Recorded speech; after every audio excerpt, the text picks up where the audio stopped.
On the day of the company anniversary party, I was dressed in my usual suit, and my wife, Rachel, wore a dress she had pulled out specifically for this day, and we headed to the venue. We headed to the hotel where the party was being held and checked in at the reception.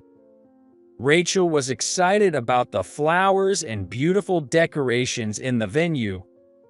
She was also looking forward to the meal, and I hoped the evening would pass peacefully. But that hope was shattered by my boss, Johnny. Hey, there you are. Johnny spotted me and quickly approached us while looking at Rachel. Is that your parent next to you? Don't bring your mom to a company party. In my anger, I took Rachel's hand and said only, "Let's go," as we walked toward the exit. I soon heard footsteps running behind us. Turning around, I saw James, my colleague, running towards us. His face was clearly pale. Beside him was a man who looked to be around 60 years old. However, before I could speak, the man next to James opened his mouth. "Rachel, is that you, Rachel?" My name is Tom Eastwood. My work is fulfilling, and although we don't have children, I enjoy a happy life at home with my wife, Rachel. I met Rachel about 5 years ago. Actually, it was only a few years ago that I started working at my current company. Before that, I was a teacher in Cambodia. I met Rachel during that time. Rachel was working for an organization that provides international aid, primarily to developing countries, and she was dispatched to Cambodia. To me, it felt like a fateful encounter. Until then, I had never had any romantic experiences and assumed I would live a life far from marriage. That's why I decided to work overseas, but after meeting Rachel, I became completely captivated by her. I was immediately drawn to Rachel's personality, as she interacted closely with the locals and smiled openly with the children. Rachel also seemed to be aware of me, and we naturally started having meals together. It felt so natural that it was hard to believe I had never dated a woman before.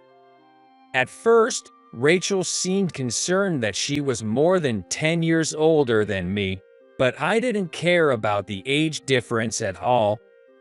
In fact, I was drawn to the kindness and patience that Rachel had, which younger women often lacked.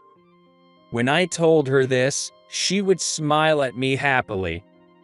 Even though I had met such a wonderful woman, my boss, Johnny, always mocked our relationship.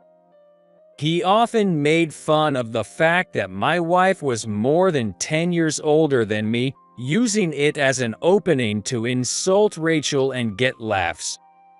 Johnny started mocking Rachel shortly after we met 3 years ago. That day was my welcome party, and despite being a mid-career hire, almost all the employees gathered for me. Since it was a startup and still a young company, there weren't many employees. Even so, I felt reassured, thinking I could quickly get used to the warm, homey atmosphere of the workplace. My confidence started to waver when Johnny, who initially seemed friendly, gradually got drunk, and his behavior began to feel off. Tom, you said you were married, right? Show us a picture of your wife. Sure, but don't expect a stunning beauty like your wife, Johnny. Johnny had been bragging about how young and beautiful his wife was over and over again to his subordinates. He kept saying, "I'd rather be home with my wife than with you guys," while drunkenly gushing about her, so I decided to play along and flatter him. Johnny seemed to enjoy our conversation, but when I showed him a picture of Rachel, he spat out his drink. This is your wife. She's so thin she's almost black. She looks like an African American. And she looks more like your mom than your wife. Do you call her mom when you get home? Johnny started passing Rachel's photo around to the subordinates, making her the butt of his joke. Rachel did spend a lot of time outdoors, interacting with locals, so she was quite tanned. However, being mocked for her appearance with a comment like she looks like an African American was deeply upsetting. The employees, seeing Johnny's reaction, glanced at me and nodded in agreement, trying to stay on his good side. Even though they probably felt bad for me, they couldn't defy Johnny, their boss. I felt a mix of anger towards Johnny and guilt towards the other employees for putting them in such an awkward position. But it's not all about looks. I'm sure you'll understand once you meet her. I tried to keep my frustration in check as I said that. Johnny, however, made things worse. What are you talking about? I wouldn't want to meet her even if you paid me. She'd probably make me feel old. He then pulled out his smartphone and showed us a picture of his wife. The employees responded with gasps of admiration. To me, it seemed like they were just trying to stay on Johnny's good side, as usual. Johnny probably bragged about his wife all the time, and the employees were likely fed up with it. Though they reacted positively, their expressions suggested they were tired of his stories. A girl has to be young and beautiful, right? Look at Tom. He's only been here a few days, but he always stays late. With a wife that unattractive, no wonder he doesn't want to go home early. Johnny laughed loudly and finished his beer as he said that. An employee nearby ordered a new drink, and Johnny nodded with satisfaction while holding his glass. I'm in management, so I can't leave early. But I'd almost trade places with Tom, who doesn't want to go home. Learn the job quickly and get promoted soon. All right.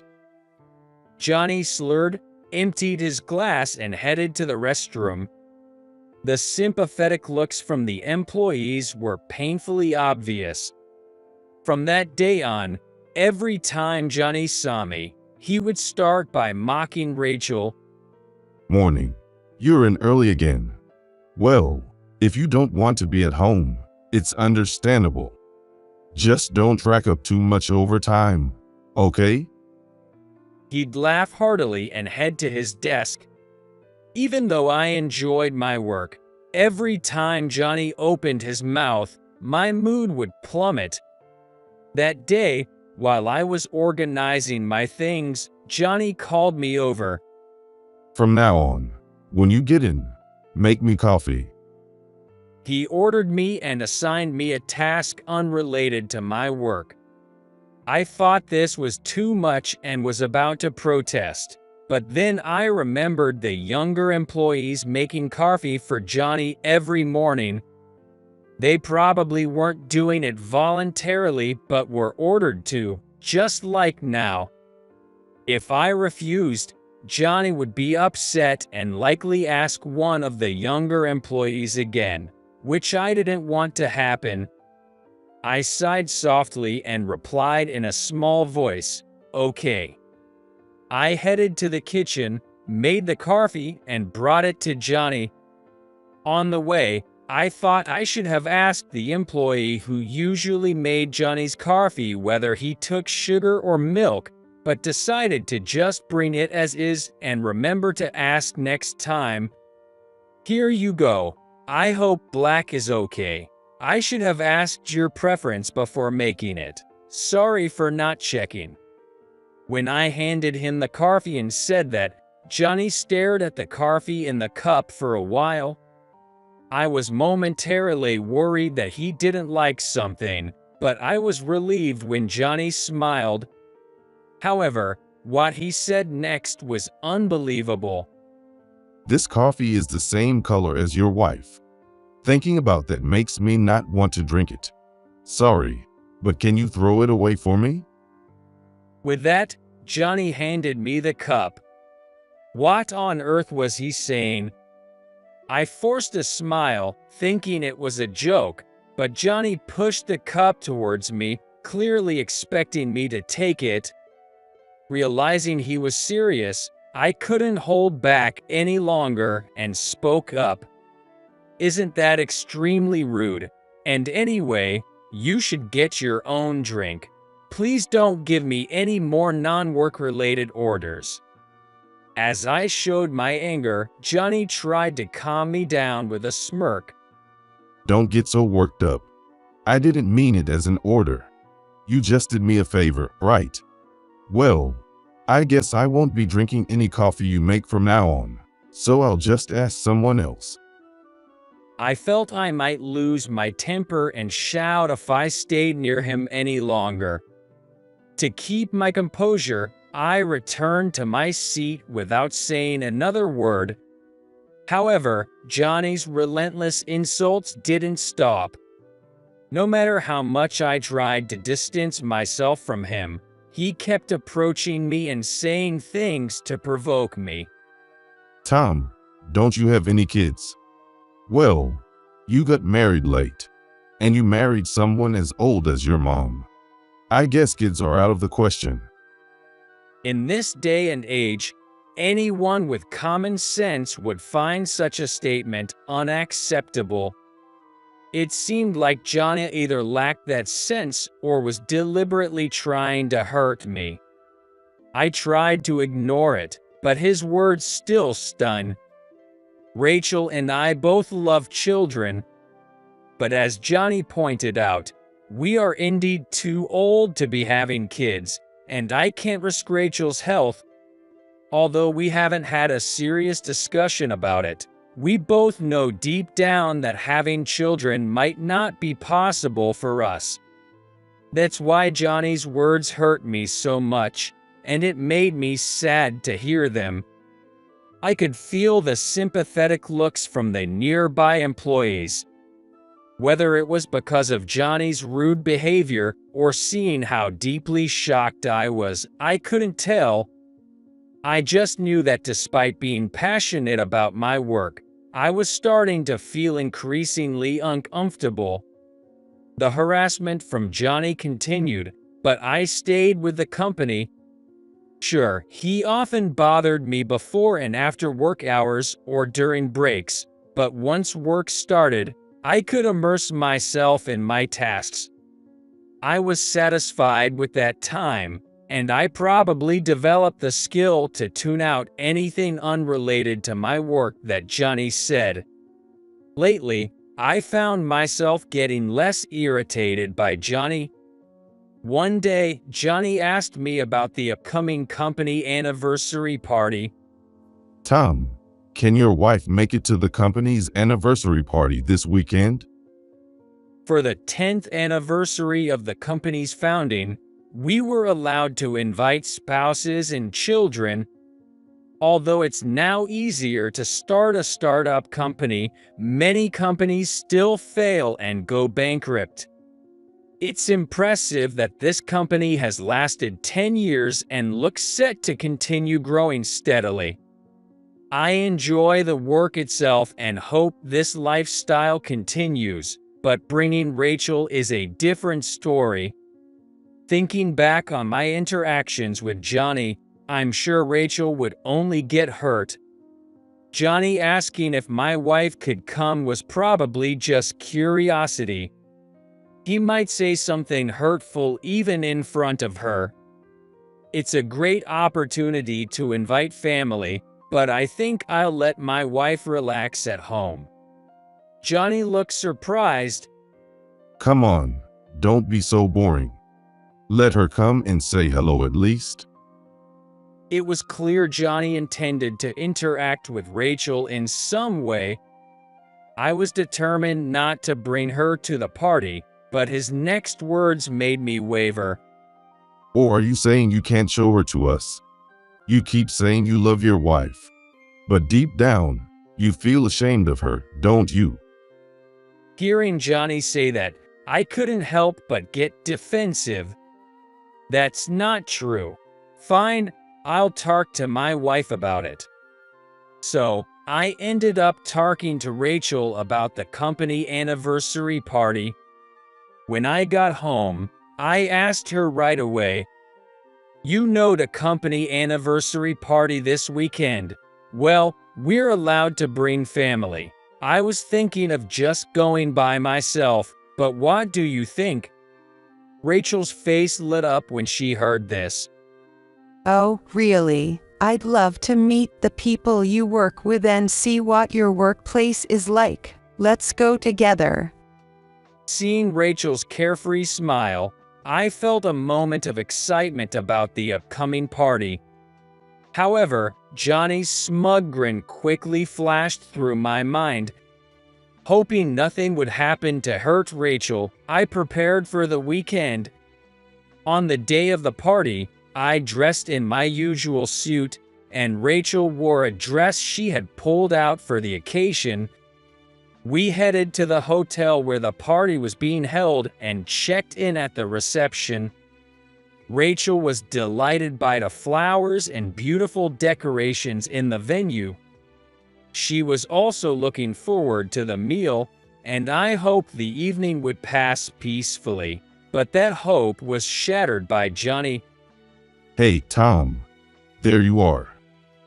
Johnny spotted me and jogged over, looking at Rachel. Is that your parent next to you? Don't bring your mom to a company party. He had already seen Rachel's photo, so there was no way he could make that mistake. Rachel, however, didn't seem to catch Johnny's meanness and responded with a smile. No, I'm his wife, Rachel. Thank you for always taking care of my husband. I used to work in Cambodia and got a lot of sun, so I look older than my age, don't I? When Rachel said that, Johnny sarcastically agreed, "You sure do." Rachel didn't seem to be bothered by Johnny's response, but Johnny didn't like that. Finally, he said something outrageous. Oh, you're his wife. My apologies. I heard you recently got married. But at your age, having children must be difficult. Tom said he likes kids. But when you marry at that age, you have to give up on some things.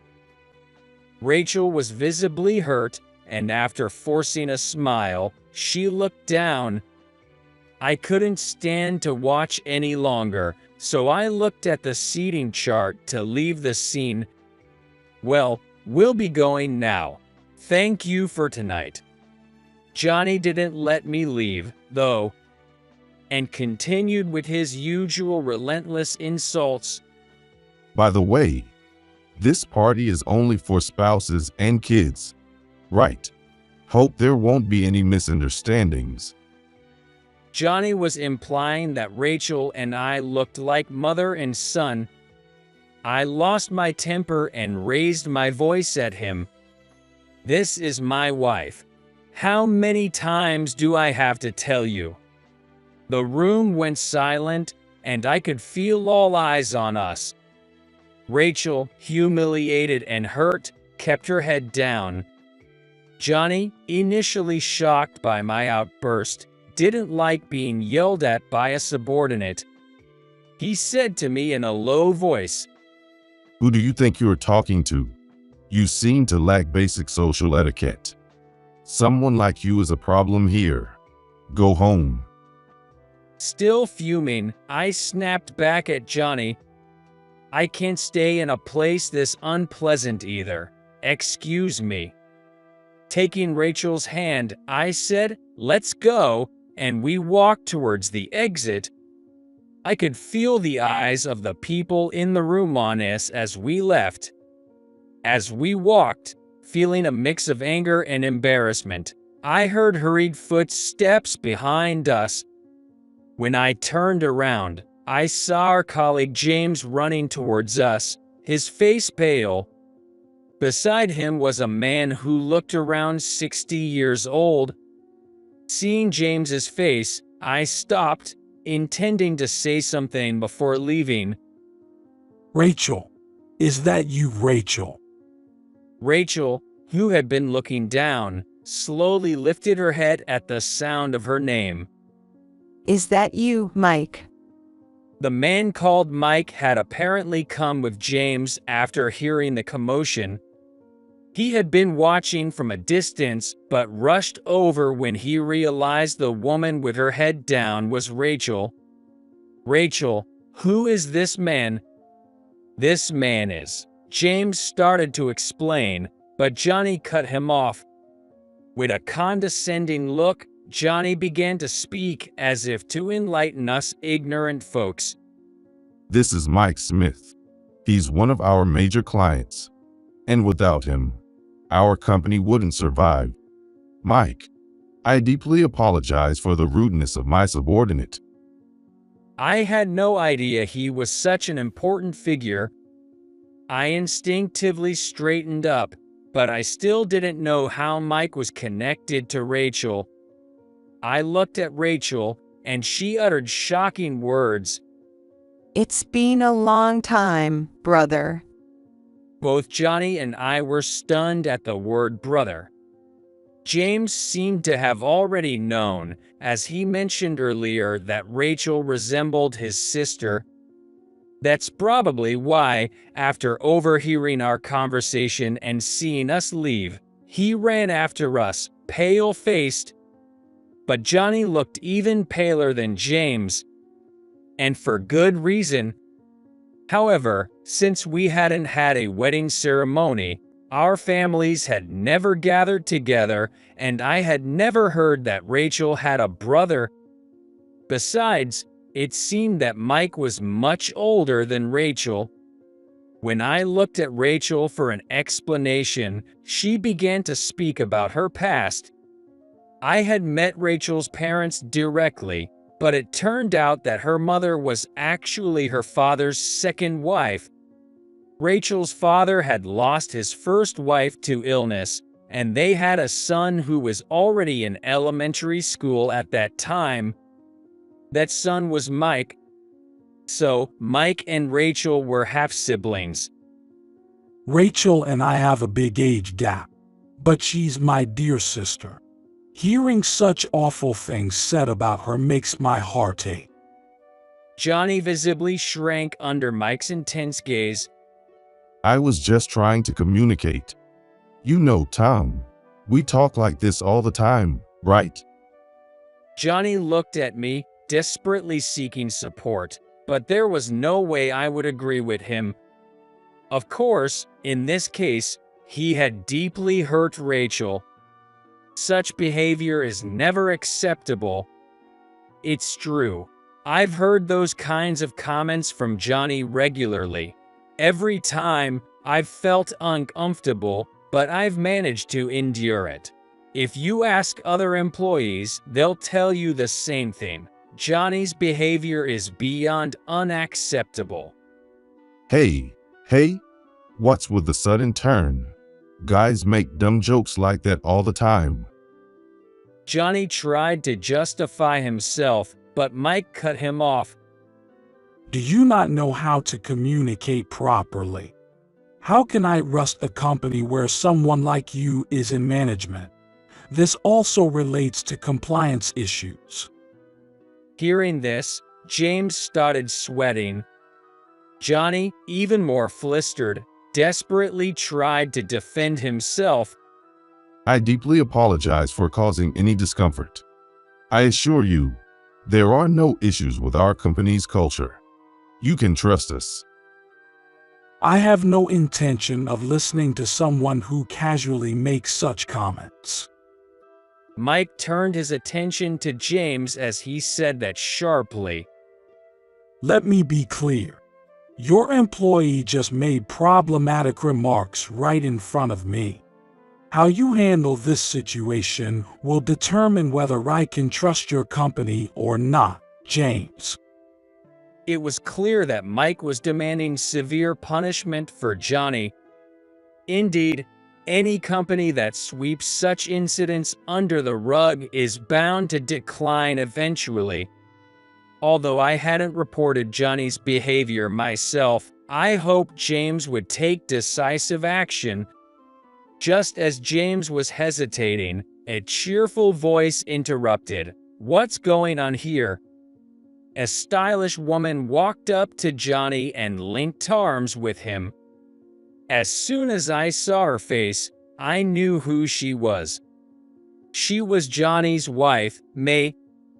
Normally, Johnny would be bragging to me about his wife, but this was clearly not the right moment for that. Instead, Johnny looked visibly annoyed by her presence. Are these the people you were talking about? The couple with the big age gap? She started to say something, looking at us with a mocking expression. Just shut up and go over there. Johnny shouted at her. I could easily imagine them at home, making fun of us and using us as fodder for their jokes over drinks. The image came to mind effortlessly. After Johnny's wife left, James cleared his throat to get our attention. Mike is right. We need to clarify the facts and proceed with an investigation that could lead to disciplinary dismissal. James wiped the sweat from his forehead as he said that. Hearing this, Mike nodded slowly. If your company handles misconduct this seriously, I can trust you moving forward. Since this involves my family, I would appreciate a follow-up report. Mike continued. I apologize, but I'll be leaving now. He then headed towards the exit. His posture showed that he was trying hard to control his anger. James hurriedly followed him to the exit, while Johnny watched in shock. In the end, Rachel and I also left the party and decided to have dinner at another hotel. Since we had dressed up for the occasion, we thought we might as well enjoy a nice meal instead of heading straight home. As we toasted with our drinks, I spoke to Rachel. I'm sorry for ruining your night. I enjoy my job, but that guy really causes me problems. When I apologized, Rachel shook her head apologetically. I'm sorry too. I'm sure I've made you feel ashamed because of me. I had never seen Rachel, usually so cheerful, blame herself like this. It doesn't matter what others say. I fell for your smile and your inner self. Rachel finally smiled and said, "Thank you." Then I asked her something that had been on my mind. By the way, you seemed quite close to Mike, but I've never heard you talk about him. Can you tell me more about you two? Sure, I'm sorry I never mentioned it. It's not that I wanted to hide it. Rachel began to talk about her feelings. By the time Rachel was old enough to remember, Mike was already in high school. When she was told that Mike was her half-brother, Rachel felt as if her mother only loved her. Rachel had always felt guilty about Mike and, because she admired him, thought it would be better for her to stay away from him. That's why she decided from a young age that she would work overseas in the future. Since she started working overseas, Rachel hardly ever returned to the US, and she couldn't even remember the last time she saw Mike. I was genuinely surprised to hear this. But Mike really cares about you, Rachel. Maybe you don't need to be so hard on yourself for his sake. Rachel thought for a moment and then said, "You're right," taking a sip from her glass. The week after the party, an internal consultation office and an investigation committee were established to address the issue with Johnny. The committee quickly uncovered Johnny's previous misconduct through interviews. Within a few months, Johnny stopped coming to work without notice, likely having been either fired or resigned voluntarily. Oddly enough, I felt a bit sorry for him, but I reminded myself that I wasn't the only one he had wronged, and he deserved the consequences. I hoped he would learn from his mistakes at his next job. With Johnny gone, I've been able to work under a new boss without much stress. My relationship with Rachel remains strong, and I'm very satisfied both personally and professionally. One day, while we were enjoying our usual routine, Rachel came to me with a proposal.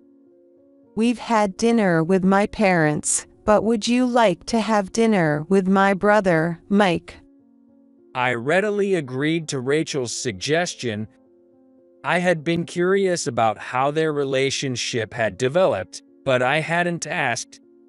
Since Rachel was ready to have dinner with him, she must have come to terms with everything. I looked forward to the day when the three of us would have dinner together. A few weeks later, the dinner happened. Thank you for today. My name is Tom Wilson. Thank you for coming. Let's keep it casual today. Mike said that with a smile and turned to Rachel.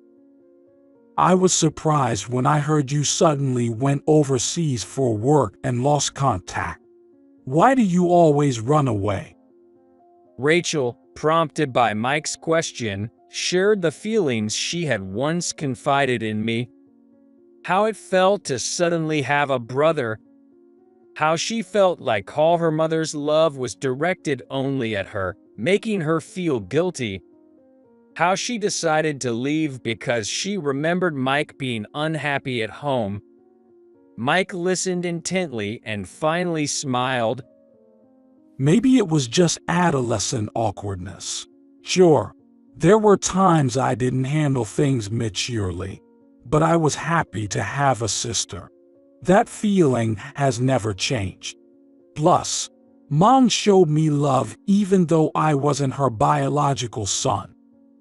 Hearing those words, Rachel looked relieved. Most importantly, we are each other's only siblings. Let's work together from now on.